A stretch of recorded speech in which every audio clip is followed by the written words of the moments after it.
Hello বন্ধুরা, তোমরা কেমন আছো? আজকে আমি দুপুরের আইটেমের মধ্যে তোমাদের সাথে শেয়ার করব আমার একটা রেসিপি, নিরামিষ আইটেমের রেসিপি। আচ্ছা, আমি প্রথমে পেঁপে নিয়েছি, একটা ছোট সাইজের পেঁপেকে কেটে পরিষ্কার জলে ধুয়ে রেখেছি। 250 গ্রামের মতো পটল কেটে রেখেছি, দুটো কাঁচকলা কেটে রেখেছি পরিষ্কার জলে। সব মোটামুটি সবজিগুলো আমি ধুয়ে রেখেছি। এরপর নিয়েছি ভেন্ডি নিয়েছি, 200 গ্রামের মতো ভেন্ডি নিয়েছি। আর নিয়েছি এখানে বিনস নিয়েছি প্রায় 150 গ্রামের মতো। সব সবজি কিন্তু আমি পরিষ্কার জলে ধুয়ে রেখেছি। কড়াইতে আমি 3 চা চামচ তেল নিয়েছি, অবশ্যই কিন্তু সর্ষের তেল, কারণ সবজিগুলোকে আমাদের ভাজতে হবে। তেলটা গরম হলে এবার আমি এক এক করে সবজি ছেড়ে দেব। এটা গরম হয়ে গেছে, তোমরা বুঝতেই পারছো। এবার আমি এই তেলের মধ্যে কেটে রাখা পেঁপেগুলোকে প্রথমে ছেড়ে দিলাম। পেঁপেগুলো বেশ লাল করে ভেজে নেওয়ার পর অন্য পাত্রে তুলে রাখবো। এরপর এই তেলে পটল ছেড়ে দেব। সব সবজিগুলোর মধ্যে একটু করে নুন দিয়ে সবজিগুলোকে ভেজে নেব। পটলগুলো বেশ লাল লাল করে ভেজে নেওয়া হলো। পটলগুলো এবার অন্য পাত্রে তুলে রাখলাম। এবার এর মধ্যে আমি কেটে রেখেছিলাম যে কাঁচকলা, সেই কাঁচকলাগুলো অ্যাড করে দিলাম। পটল আর পেঁপে আমরা 5 মিনিট নাড়াচাড়া করে তুলে রাখবো। আর যেহেতু কাঁচকলাগুলোকে আমি 3 মিনিটের মতো ভেজে নেব। সব সবজি আমি গ্যাসের মিডিয়াম ফ্লেমে ভেজে নেব। 3 মিনিট কাঁচকলা ভেজে নেওয়ার পর কেটে রেখেছিলাম যে বিনস, সেই বিনস আমি ঢেলে দেবো। এতে বিনসগুলো আমি ঢেলে দিলাম। কাঁচকলা নেড়ে চেড়ে নেওয়ার পর যে কেটে রেখেছিলাম ঢ্যাঁড়স, সেই ঢ্যাঁড়স এবার আমি অ্যাড করে দেবো। এবার আমি ঢ্যাঁড়সগুলো অ্যাড করলাম। এগুলোকে আমি একটা অন্য পাত্রে তুলে রাখলাম। এবার সবজি ভাজার পর যে তেল থাকলো, সেই তেলের মধ্যে আমি গোটা জিরে ফোড়ন দিয়ে দিলাম। তোমরা চাইলে গোটা জিরে ফোড়ন না দিলেও চলবে।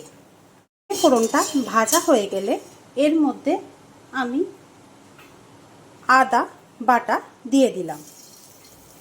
দিয়ে আমি আদা বাটা একটু নাড়াচাড়া করে নিলাম। প্রায় 5 মিনিট আদা বাটাটা আমি নাড়াচাড়া করে কড়াইতে রাখবো। আর আমি একটা বাটিতে মশলা রেডি করে রাখবো। যে চামচে মশলা তুলবো সেই চামচটা আমি দেখিয়ে দিচ্ছি। 1 চা চামচ করে মশলা আমি দেব। এই চামচের মধ্যে করে আমি মশলা এখানে অ্যাড করেছি। যে মশলাগুলো আমি এখানে অ্যাড করেছি সেগুলো বলে দিচ্ছি। 1 চামচ হলুদ গুঁড়ো, 1 চামচ কাশ্মীরি লঙ্কা গুঁড়ো, 2 চামচ ধনে গুঁড়ো আর 1 চামচ জিরে গুঁড়ো। স্বাদ অনুযায়ী নুন দিয়েছি। এখানে আদাটা বেশ ভাজা হয়ে গেছে। এবার এর মধ্যে যে মশলার মিশ্রণটি আমি রেডি করেছিলাম, সেই মশলার মিশ্রণটি আমি এখানে ঢেলে দেব।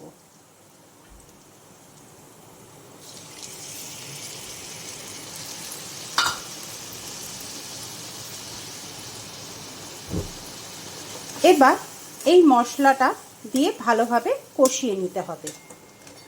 আচ্ছা, এই রান্নায় আমি বলে দিই, ধনে গুঁড়োটা একটু বেশি লাগে, সেই জন্য ধনে গুঁড়োর পরিমাণ আমি 2 চামচ নিয়েছি আর জিরে গুঁড়ো দিয়েছি 1 চামচ। এবার দেখবে মশলাটা থেকে যখন তেল ছাড়তে শুরু করেছে, তার মানে মশলাটা একদম রেডি।